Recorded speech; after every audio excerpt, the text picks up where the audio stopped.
셨더라. 아멘. 그래서 우리 슬기로운 신앙생활이라는 제목으로 우리 하나님 말씀을 전하도록 하겠습니다.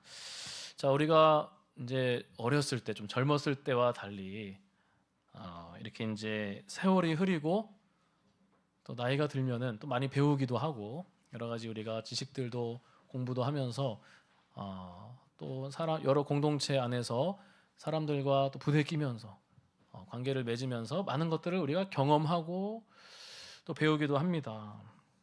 그렇죠. 어렸을 때는 이제 좀 그게 폭이 이제 좁은데, 그래서 이제 어렸을 때는 자기의 생각들이 좀 약하긴 하죠. 기준들이, 원칙들이. 그래서 좀 이렇게 스펀지처럼 좀 잘 받아들이기도 합니다. 그래서 우리가 주일학교, 또 이렇게 앞으로 이제 우리 다음 세대, 그래서 이제 어렸을 때부터 하나님의 말씀을 전하는 게, 배우는 게 참 중요한 것 같아요. 어렸을 때 더 생각이 막 많아지기 전에, 기준이 더 막 생기기 전에. 그래서 어찌됐든 이 나이가 이제 들면, 세월이 가고 나이가 들면서 자기 생각이 좀 많아집니다. 자기 생각이 많아지고 자신의 신념, 원칙, 기준이 세워질 수 있습니다. 저도 좀 그런 것 같아요. 저는 ESFJ, MBTI 계속 바뀌기는 하는데 좀 이렇게 J 성향이 좀 있어가지고 막 계획들을 많이 짭니다. 지금은 좀 많이 개발돼서 계획이 틀어지면은 그 틀어진 자리에서 또 계획을 짭니다. 어찌됐든 이제 그런 것들이 좀 있죠. 그런데 우리가 내가 정한 그 기준에서 우리가 좀 벗어나게 되면은, 기준의 이상의 것으로 이제 좀 맞닥뜨렸을 때 그것에 대해서 이제 좀 듣기 싫어하거나 또 꺼려하거나 좀 배제하는 경향이 또 있습니다. 그렇지 않습니까?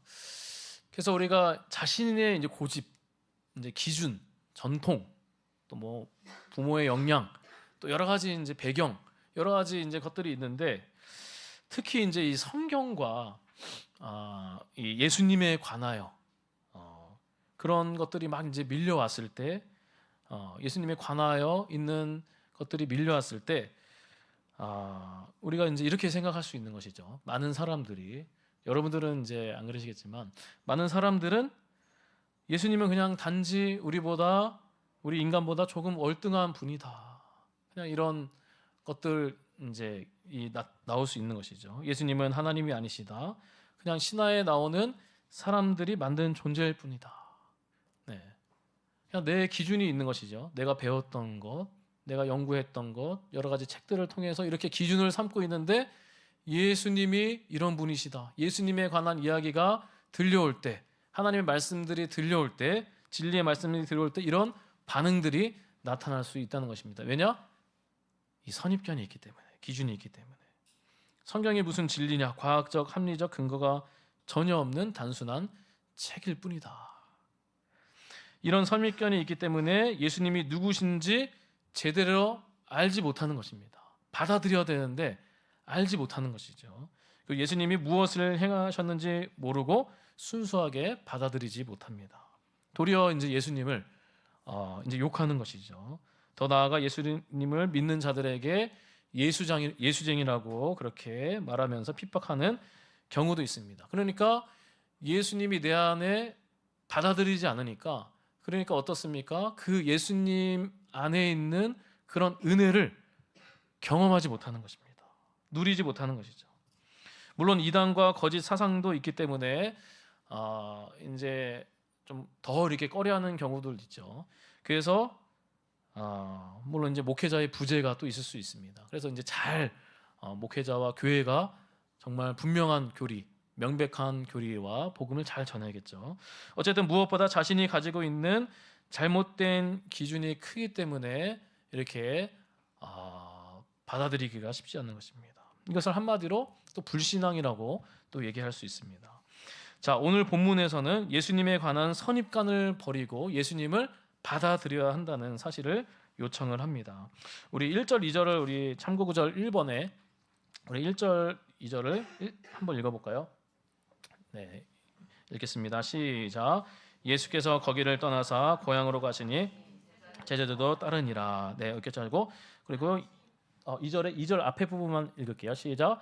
안식일이 되어 회당에서 가르치시니. 네, 감사해요. 자, 예수님께서는 이제 지난주 야이로의 집을 떠나서 혈루증을 고치시고 야이로의 집을 떠나서 제자들과 함께 고향으로 가셨습니다. 자, 고향이 어디입니까? 네, 오늘 여기는 나오지 않았지만 고향은 나사렛이라는 동네입니다. 태어나신 곳은 베들레헴이지만 자라신 곳이 이제 나사렛이었기 때문에 복음서 기자들은 그것을 고향이라고 좀 이렇게 기록했습니다. 자, 2절에서 안식일에 예수님께서는 어디 가십니까, 여러분들? 회당에 이렇게 가셨습니다. 자, 거기서 무엇을 하셨습니까? 네, 하나님 나라의 복음을 도를 가르치셨습니다. 당시에는 누구든지 회당장의 허락을 얻어서 회당에서 가르칠 수 있었습니다. 예수님은 공적인 사역을 시작하면서 회당에서 가르치셨고 이후에도 계속해서 회당을 통해서 하나님 나라의 또 여러 곳곳에서도 가르치셨지만 특히 이제 회당을 통해서도 이렇게 하나님의 도를 그렇게 가르치셨습니다. 그래서 예수님의 사역은 한마디로 어떻습니까? 가르침의 사역이라고 볼 수 있습니다. 그래서 이 예수님에게 있어서 가르침은 자신을 드러내기도 하고 그 다음에 하나님의 나라의 그 가치, 그런 복음들을 설명하는 가장 중요한 장소라고 생각했기 때문에 그렇게 회당에서 가르치는 사역을 하십니다. 예수님께서는 언제나 그러하셨듯이 이렇게 고향에 와서도 고향에 와서 좀 더 이렇게 다른 거 하실 수 있는데 그러지 않고 여전히 회당에 가서 그렇게 말씀을 가르치셨습니다. 자, 우리도 마찬가지죠. 여기서 짧게 적용하면은 우리도 예수님의 사역을 계승해야 하는 그런 자들이지 않습니까? 그래서 예수님이 하셨던 대로 우리가 하나님의 말씀을 우리가 전해야 합니다. 그래서 지난번에도 말씀드렸지만 교회에 여러분들 5가지 사명이, 특히 이제 우리 고산강연교회에 5가지 사명이 있습니다. 혹시 뭔지 아시나요? 우리 새가족 성경 공부 때는 우리가 이렇게 배우긴 했지만 첫 번째는 교회는 예배한다. 교회는 교육한다. 그다음에 교회는 전도하고, 전도를 우리가 꾸준히 매주마다 하고 있습니다. 벌써 이제 아파트 전체 여기 빌라도 그렇고 한 1만 장 이상 이렇게 전도를 하고 매주마다 또 우리 포장해서 우리 건빵도 나눠드리고 바구니로도 이제 합니다. 또 교회는 구제합니다. 우리가 절기 헌금 전액은 무엇이죠? 전액은 이제 구제비로 집행을 합니다. 그래서 여러 사회복지사님 통해서 또 여러 위기에 처한 가정들 우리가 찾아가서 그냥 돈으로만 보내는 거 아니라 직접 찾아가서 현장에 가서 그렇게 같이 함께 그렇게 구제를 합니다. 그래서 우리 여태까지 5번이죠. 5번 정도 다 헌금을 그렇게 구제비로 집행을 했습니다. 그래서 우리가 꾸준히 이제 교회는 구제한다. 그다음에 교회는 교제한다. 우리가 말씀 안에서 우리가 교제를 합니다. 3월부터는 또 우리 순모임, 남자별 또 여성별 또 이렇게 순모임이 또 있습니다. 그래서 말씀 안에서 우리가 그 순모임 때도 그냥 수다만 하는 것이 아니죠. 수다도 필요하지만 우리가 교제를 가지고 이번에는 서울광역교회 조연사 목사님 저서인 말의 힘을 가지고 다음에는 기독교 양요 30주제로 하는 기독교 한 권 책인데 정말 교리가 아주 정말 잘 쓴 책이에요. 문병호 교수님이라고 제가 또 이렇게 배웠던 교수님인데 아주 교리를 기독교 강요를 여러 권을 이제 집필을 하셨는데 그래서 한 권으로 만들었어요. 그래서 그것도 이제 우리가 한 챕터씩 또 순모임 시간에 또 여러 또 오후 모임 때도 우리가 배우는 것이죠. 이제 그런 말씀 속에서 교제를 하는 것이죠. 네, 그런 교제. 자, 그런데 우리가 오늘 본문에서 또 핵심적인 것이 무엇이냐? 예배죠. 예배인데 교회는 교육한다. 교회는 가르친다. 어쨌든 가르치는 사역이 참 중요합니다. 자, 우리 참고구절 디모데후서 2장 2절 우리 참고구절 2에 있습니다. 네, 우리 읽도록 하겠습니다. 시작.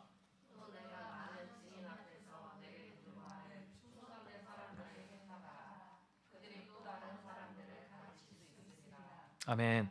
사도 바울이 디모데에게 정말 말년에 쓴 편지죠. 근데 정말 핵심적으로 말하는 게 너가 많은 증인 앞에서 내게 들은 바를 내게 들은 바가 뭐죠? 복음이죠. 하나님 나라의 복음입니다. 이 복음을 누구에게? 충성된 사람에게 부탁하라. 이 부탁하라는 것은 전수하라는 뜻입니다. 원어를 보면은 충성된 사람에게.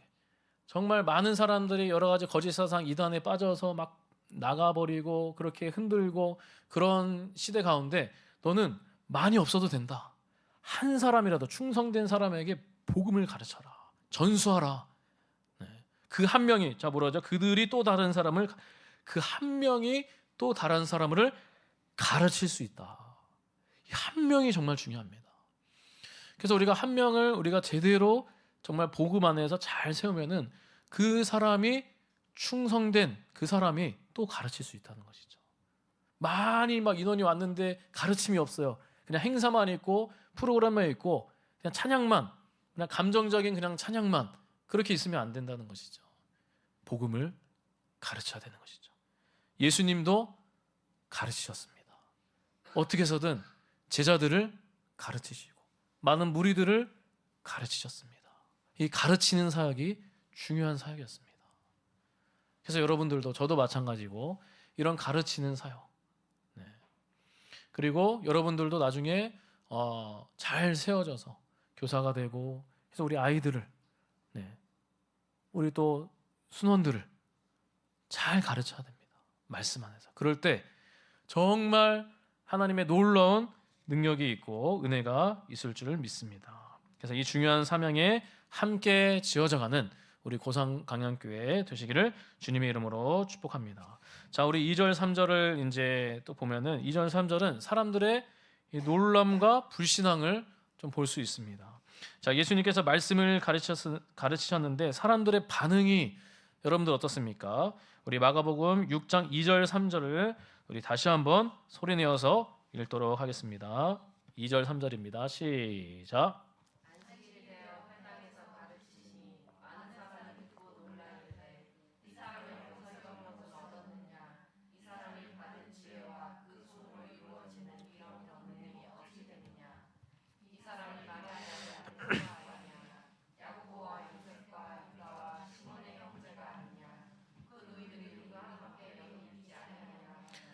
예수를 배정하느라. 자, 아멘. 많은 사람들이 예수님의 말씀을 듣고 어떻습니까? 놀랐습니다. 놀랐다고 하죠. 매우 놀랐습니다. 당시에 이런 랍비들과 교사들과의 그런 가르침과는 달랐던 것이죠. 그리고 또 권위 있는 모습을 또 보여주셨기 때문에 놀란 것이죠. 아마도 예수님께서는 자신을 통해서 예수님을 통해서 나타나는 그런 새로운 시대가 도래했죠. 하나님의 나라가 임했다. 우리가 마가복음 하나님의 나라의 관점으로 계속 우리가 설교를 했습니다. 하나님의 나라에 대해서도 우리가 배웠습니다. 어찌됐든 하나님의 나라에 대해서 이렇게 가르치셨고 또 당시 사람들의 잘못된 그런 불신앙, 신앙관을 좀 이렇게 지적하기도 아마 하셨을 것입니다.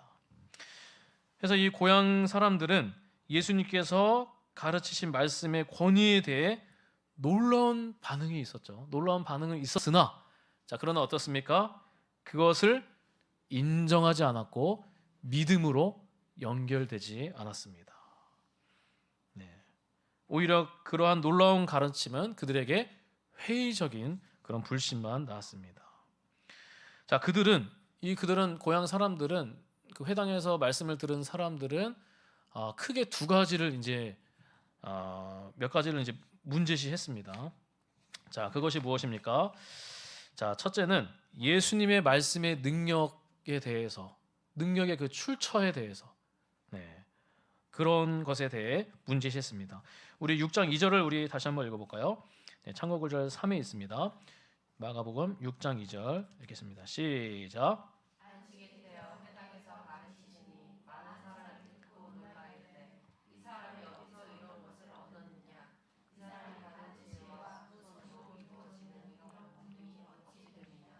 자, 그렇죠. 그들은 예수님의 가르침과 지혜와 권능의 출처에 대해서 의문을 가졌습니다.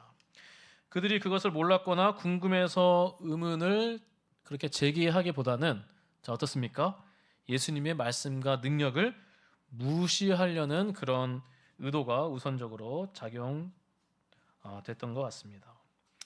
그리고 둘째는 예수님이 누구에 대한 것, 누구에 대한 것이었습니다. 자, 우리 참고구절 4번 우리 마가복음 6장 3절 다시 한번 읽겠습니다. 시작.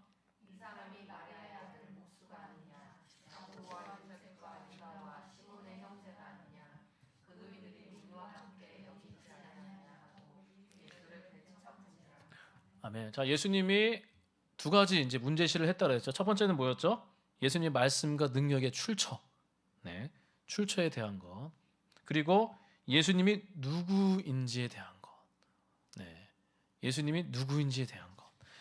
자, 예수님이 어떤 사람 어떻게 얘기하죠? 이 사람이 목수가 아니냐. 이렇게 막 비아냥거리면서 사실 질문을 하는 것이죠. 이 사람이 마리아의 아들이 아니냐. 야고보와 요셉과 유다와 시몬의 형제가 아니냐. 그의 누이들이 우리와 함께 여기 있지 아니하냐. 이렇게 이제 질문하면서 문제시하는 것입니다. 자, 먼저 고향 사람들은 예수님의 신분에 관해서 그렇게 질문을 했습니다. 예수님의 직업을 이렇게 들먹은 것이죠. 이 사람이 마리아의 목수가 아니냐. 네. 그래서 이 목수라고 하는 것은 그냥 예수님은 평범한 서민일 뿐이다. 성경을 가르치고 기적을 그렇게 일으키는 그런 특별한 존재가 아니다. 그런 사실을 말하고 있는 것입니다. 즉 예수님의 가르침을 폄하하기 위한 것이었죠. 네. 자, 이렇게 막 질문하는 것은 고향 사람들이 어떻게 보면은 그 중에 이제 뭐 선동하는 사람들도 또 있겠죠. 어떻게 보면 예수님을 이런 존재로 얘기를 해서 주변 사람들을 못 믿게 하는 그런 것들도 뭐 나오진 않았지만 그런 것들이 또 있을 수 있습니다. 어찌됐든 또 마리아의 아들, 자 마리아의 아들이라고 합니다. 자 이것은 사실은 경멸적인 표현입니다.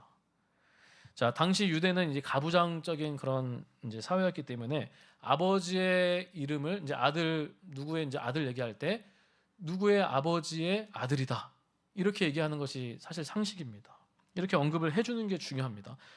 심지어 그 아버지가 죽었다 하더라도 아버지의 이름을 이렇게 거명하면서 이렇게 아들을 얘기하는 것이죠. 네. 자 그런데 어떻습니까? 마리아의 아들이 아니냐. 네. 예수님을 조롱하기 위해서 그의 어머니의 이름을 거명한 것으로 보입니다. 다시 말하면 당시 예수님의 아버지 요셉이 죽었는지 살았는지는 확실하지 않지만 설령 죽었다 하더라도 어머니의 아들로서 불려지는 것은 예수님을 사실 그냥 사생아로 취급하는 일종의 욕이기도 했습니다. 경멸하는 것이죠. 마리아의 아들이 아니냐. 네. 또 야고보와 요셉과 유다와 시몬의 형제이며 그의 누이들이 지금 고향에 살고 있다고 이렇게 말하는 것은 역시 예수님이 평범하거나 아니면은 비천한 신분인 사람일 뿐이다. 우리들과 같이 일해서 먹고 살았던 보통 사람이 아니냐 이렇게 말하고 있는 것입니다. 결국 그들은 예수님의 가르침을 듣고 놀라긴 했지만 예수님의 신적인 기원을 그렇게 생각하지 않았습니다. 예수님께서 말씀과 놀라운 능력으로 자신을 통해서 하나님의 나라가 임할 것과 구약에서 말한 그런 메시아가 이 예수님이라는 그런 사실, 이 예수님이 가르치시는 것,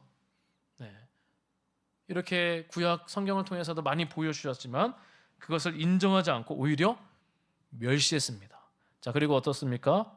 3절 끝에 보면 예수를 배척한지라. 배척을 했습니다. 자 우리 4절 6절인데 4절 6절은 예수님의 탄식을 좀 볼 수 있습니다. 이와 같은 고향 사람들에게 예수님께서는 이제 세 가지 이런 질문들을 이렇게 보면서 세 가지 예수님의 반응, 이 부분만 말씀드리고 마치도록 하겠습니다.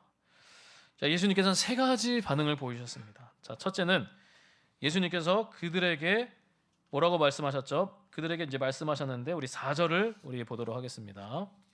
우리 참고구절 5번에 있습니다. 네. 우리 4절 읽도록 하겠습니다. 시작.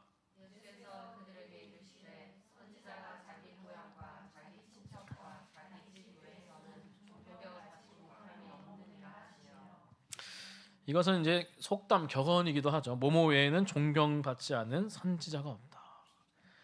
이 말은 예수님께서 선지자 자의식을 가지고 있다 이렇게 명확하게 보여주는 말씀입니다. 자, 그러나 이것은 예수님께서 단순히 선지자와 동등한 분이라는 것은 의미하지는 않죠. 이 말은 예수님이 선지자들과 같이 하나님의 말씀을 그냥 전하시는 분이고, 또 결국에는 선지자처럼 죽임을 당할 것이라는 생각을 가지셨다는 뜻입니다. 네. 그래서 이 말씀은 당시 사람들이 잘 알고 있는 격언이기도 하죠. 그래서 예수님께서는 자신의 사역과 가르침에 대해 그런 거부를 당시 그들도 잘 알고 있는 격언을 통해서 평가하셨습니다. 그래서 이렇게 탄식을 하는 것이죠. 탄식을 하는 거죠. 고향 사람들은 결국에는 이렇게 배척한다. 그러나 그 외에는 존경을 받을, 나는 선지자다. 네, 선지자다. 근데 그런 동일한 그런 구약의 선지자와 다른 정말 그리스도, 메시아, 선지자처럼 어떻게 보면 죽임을 당할 것, 그런 것을 얘기하고 있는 것이죠. 자, 둘째는 예수님의 이제 반응을 이제 얘기하는 거예요. 반응은 고향 사람들에게 단지 약간의 권능을 베푸셨습니다. 둘째는. 자, 우리 5절 보겠습니다. 마가복음 6장 5절. 참고 5절 6에 있습니다. 네, 우리 읽도록 하겠습니다. 시작.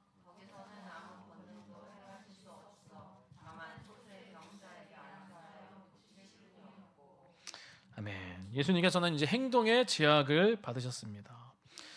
그래서 예수님께서 이제 권능이 나타나는 것이 이제 당연한 것인데, 이렇게 이제 이 거절할 때, 예수님을 거절할 때 소수의 사람만 그렇게 권능을 베푸셨습니다. 그래서 예수님의 은혜를 바라는 소수의 병자들에게만 예수님께서는 이렇게 은혜를 베푸신 것입니다. 그들에게 안수하셨습니다. 그래서 다수의 불신 앞에서 소수의 신뢰에 대하여 사랑과 또 은혜의 구원을 나타내셨습니다.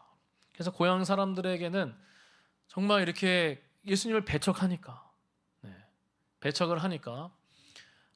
예수님은 그런 소수의 사람들에게 또 은혜를 베푸실 수밖에 없는 것입니다. 예수님을 인정하고 받아들였을 때, 이따가 말씀드리겠지만 받아들였을 때 그 은혜가 임하는 것인데, 그렇게 배척하고 거부했을 때는 은혜가 임하지 않는 것입니다. 자, 셋째로 예수님께서는 그들이 믿지 않음을 이상히 여기셨습니다. 6장 6절, 우리 창고 9절 7에 있습니다. 오늘 좀 구절이 많네요. 우리 읽도록 하겠습니다. 시작.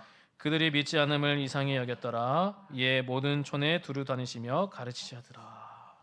바로 여기에서 고향 사람들의 그런 마음, 자세는 불신이었음을 그렇게 드러내고 있는 것이죠. 예수님은 그들의 불신에 대해서 이상히 여기셨습니다.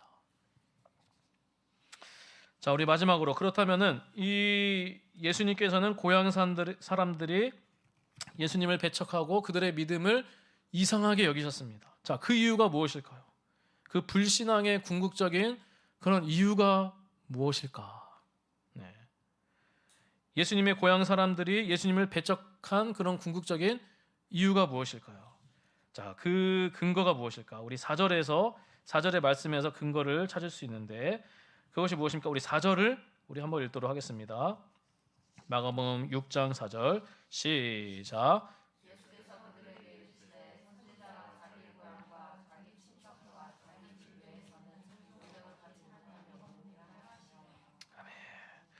예수님의 고향 사람들은 이 선입관, 고정관념 때문에 배척을 한 것입니다. 예수님의 고향 사람들은 예수님에 대한 선입관에 갇혀 있었던 것이죠. 그래서 예수님이 하나님께서 보내신 그 선지자라는 사실을 몰랐습니다. 선지자라는 사람은 없다. 예레미야도 그렇대요. 예레미야도 이 고향에서 배척을 당하죠. 비슷한, 그래서 그 얘기를 하는 것 같아요. 예수님도. 그들은 이 고향 사람들이 현재 나타나고 있는 그런 상황을 정말 깊이 생각하면서 이렇게 나아가야 되는데, 단순히 과거에 자기들이 알았던 것을 가지고 현재를 그렇게 평가를 하는 것입니다. 그들은 아마도 여러 소문을 통해서 예수님에 대해서 들었음이 분명할 것입니다.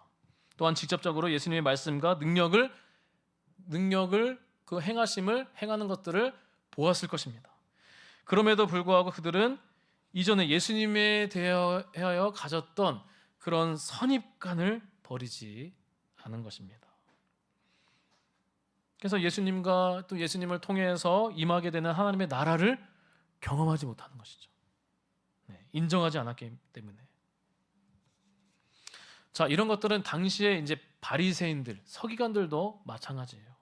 율법주의자들도 마찬가지예요. 당시 종교 지도자들, 이들도 이 예수님을 인정하지 못하고 나의 하나님으로, 나의 구원자로, 메시아로 그렇게 인정하지 못하는 이유는 여러 가지 이유 가운데 그들이 가지고 있었던 잘못된 선입관, 고정관념이 있었습니다. 자, 바울이 복음을 전할 때에도 그렇게 마찬가지였죠. 우리 고린도전서 마지막 한 구절, 고린도전서 1장 22절, 23절을 우리 참고구절 9번에 있습니다. 읽도록 하겠습니다. 시작.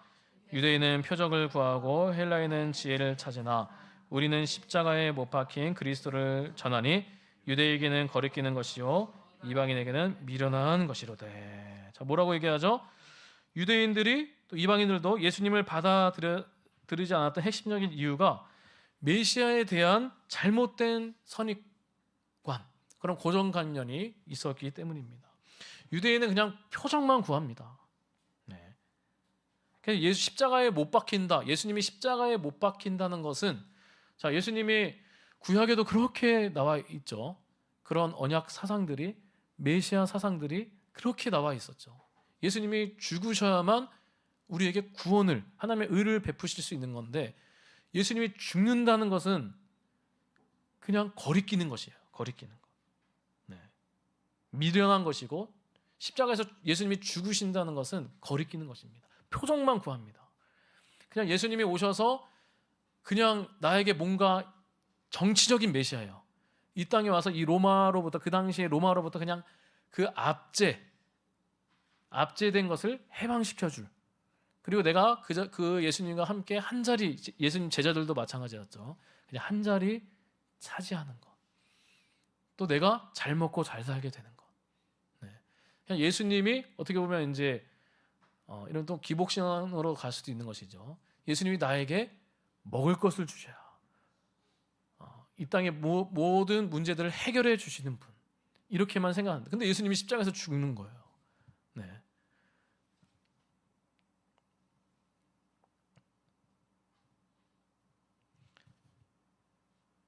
그렇기 때문에 이 유대인들도 이 놀라운 정치적 능력을 가진 메시아를 기대했는데 예수님께서 십자가에서 못 박혀 죽으셨기 때문에 그분을 메시아로 받아들일 수 없는 것입니다. 그래서 이런 선입관, 고정관념, 이것들이 꽉 잡혀 있기 때문에 그래서 예수님을 인정하지 못하는 것입니다. 자, 오늘날도 마찬가지죠. 우리가 가지고 있는 기독교 또는 복음에 대한 오해와 편견, 그리고 기독교 본질에 대한 잘못된 고정관념이 예수님을 믿고 온전한 신앙생활을 하는데 이 방해될 때가 있는 것입니다. 그래서 우리가 복음을 또 전하다 보면은 많은 사람들이 이런 잘못된 신앙관, 고정관념을 갖고 있기 때문에, 교회를 다녔던 사람들도 마찬가지예요. 이렇게 대화를 전도를 하다 보면은 잘못된 이런 신앙관에 꽉 잡혀 있는 것이죠. 그렇기 때문에, 그래서 이제 교회에서 그냥 뭔가 안 되니까, 직장이 안 되니까, 나 이게 교회에 와서 이렇게 왔는데, 예배도 드렸는데 뭔가 잘 안 풀려요, 일이. 건강은 뭐 더 나빠질 수도 있는 거고. 그러니까 상처받고, 또 뭐 교회에서 여러 가지 또 뭐 상처도 받고, 사람 보고 오기도 하고, 그래서 그냥 그만두는 것이죠. 근데 그런 분들과 또 얘기를 해보면은 이런 것이 이제 있는 것이죠. 이런 딱 이제 선입관이 있기 때문에 다시 이제 교회 오기가 쉽지가 않은 것이죠. 복음을 제대로 못 들은 것이죠. 받아들이지 못하는 것이죠.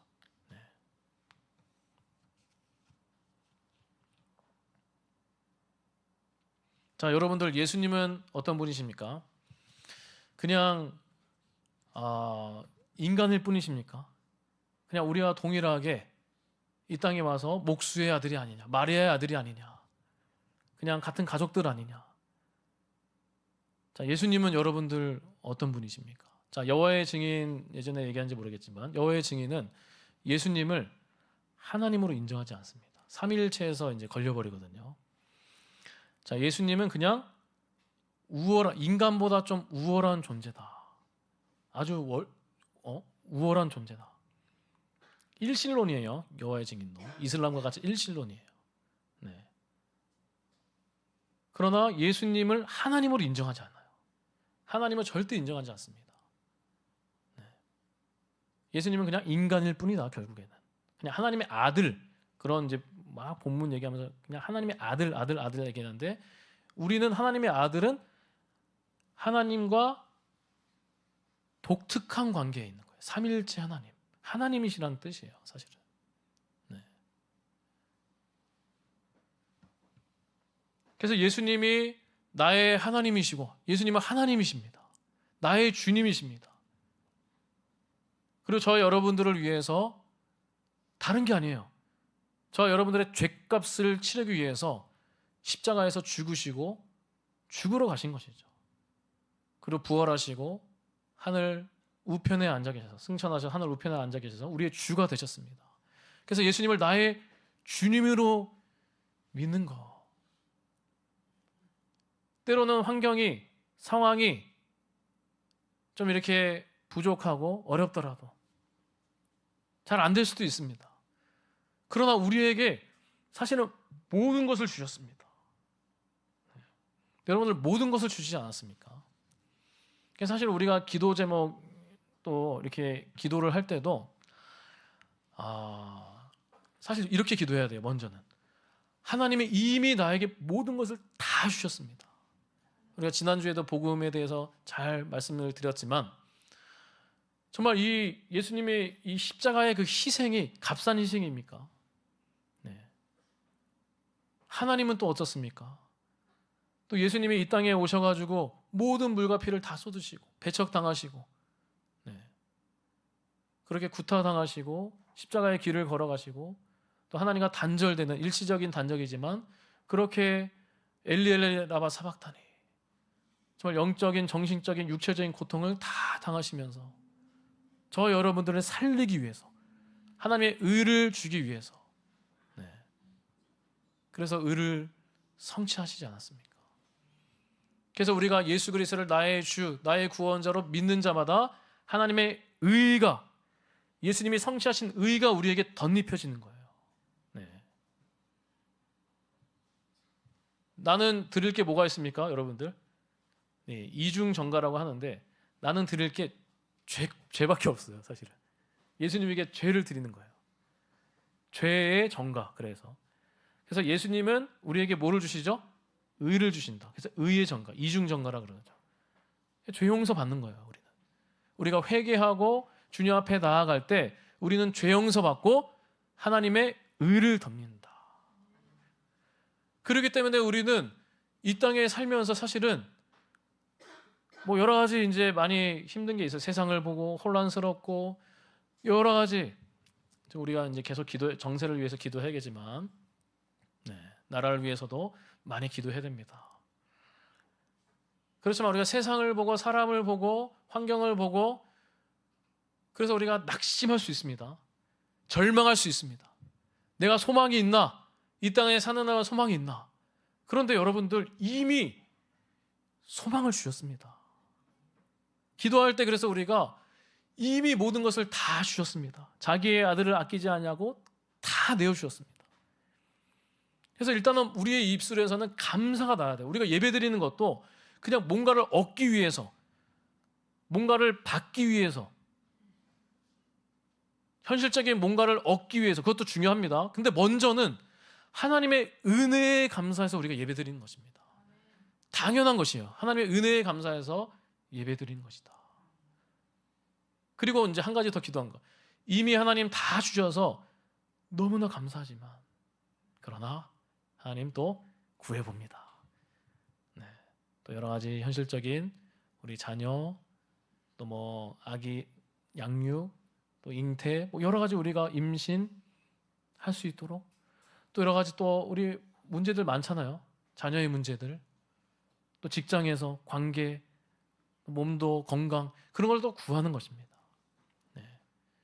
감사로 구하는 거예요. 먼저 감사로, 감사하면서 원망하고 불평 가운데 구하는 것이 아니라 감사로 이미 모든 걸 주셔서 예수 그리스도 그 십자가 복음, 영광의 복음을 나에게 주신 것, 이거 하나만으로도 감사한데, 그거 하나만으로 나는 어떠한 형편이든지 어떠한 상황이든지, 빌립보서 4장에 있죠. 배부르든지 배고프든지 부하든지 또 그렇지 않든지 간에 내게 능력 주시는 자 안에서 내가 모든 것을 할 수 있다. 일체의 비결을 배웠다. 만족할 수 있는, 자족할 수 있는 비결을 배웠다.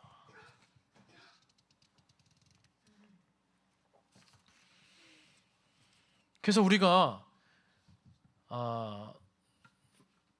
무엇입니까? 자신이 있는 그런 선입관, 그런 기준들, 나의 원칙들이 또 있을 수 있어요. 그래서 우리가 이것을 버려야 하는 것이죠. 네. 물론 이제 우리가 사람들과 또 직장에서 안에 그런 원칙들, 기준들, 회칙들, 동호회 뭐 회칙들도 있고 중요합니다. 그것들을 무시하면 안 돼요. 어느 정도 또 너무 막 이렇게 들이대면 안 되지만 중요합니다. 저도 그런 거 중요하게 생각하는 사람입니다.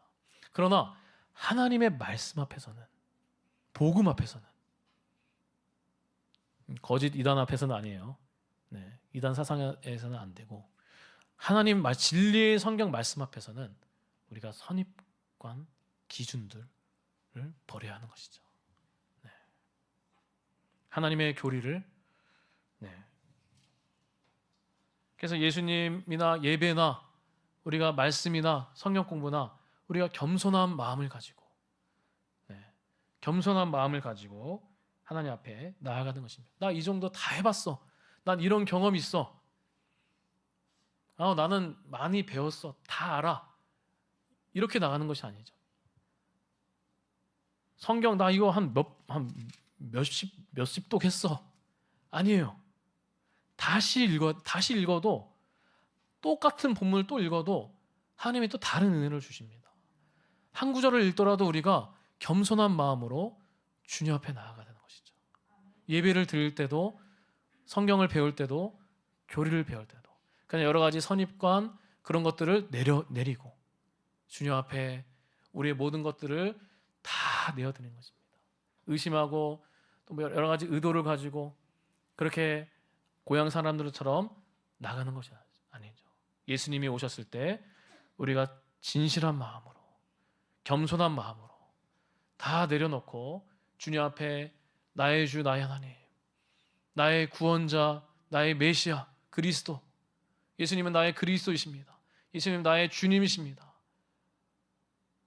그렇게 성령의 도움을 구하면서 하나님의 말씀을 읽고 나아갈 때, 예수님을 나의 주로 마음으로 믿고 입으로 고백하며 나아갈 때, 이 현실이, 세상이, 또 상황이, 사람이 답답하고 힘들고 어렵지만 그럼에도 불구하고 그냥 선입견을 가지고 불만과 원망과 그렇게 나아가는 것이 아니라, 하나님을 작은 하나님으로 만드는 것이 아니라, 하나님은 이 세상을 주관하시는 분입니다. 역사를 주관하시는 분입니다. 이 세상을 창조하시고 무에서 유로 창조하시고 여러분들의 마음도 깊은 마음 다 아시고 통달하시고, 그리고 우리를 구원하시고, 그런 마음으로 믿고 나아갈 때, 받아들일 때 하나님께서 여러분들을 통해서 여러분들에게 은혜를 베풀어 주시고, 고향 사람들 외에 또 소수 사람들이 얼마나 주님을 원했습니까? 다윗의 자손 예수 그리스도요, 그렇게 외쳤을 때 그들에게 은혜를 베풀어 주셨듯이 우리도 순수하게 주님 앞에 나아갈 때 하나님께서 여러분들에게 능력을 베풀어 주시고, 하나님 나라의 은혜를 베풀어 주시고, 구원의 확신을 주시고, 놀란 또 하나님의 여러 가지 다양한 은혜들을 베풀어 주실 줄 믿습니다. 우리 말씀을 맺도록 하겠습니다. 예수님께서는 가버나움에서 놀라운 능력을 행하셨지만 나사렛에 가시는 고향 사람들이 편견과 잘못된 고정관념으로 예수님을 배척하고 불신하자 능력을 거의 행하지 않으셨습니다. 오늘 말씀은 잘못된 신앙관과 고정관념이 우리의 신앙을 방해하고 하나님의 능력을 경험할 수 없게 한다는 것을 가르쳐 줍니다. 우리 모든 성도들이 하나님의 말씀에 기초한 바른 신앙을 소유하시기를 바랍니다. 그리고 신앙생활을 하면서 하나님의 놀라운 은혜를 경험하고 하나님을 더 잘 섬기기를 바랍니다.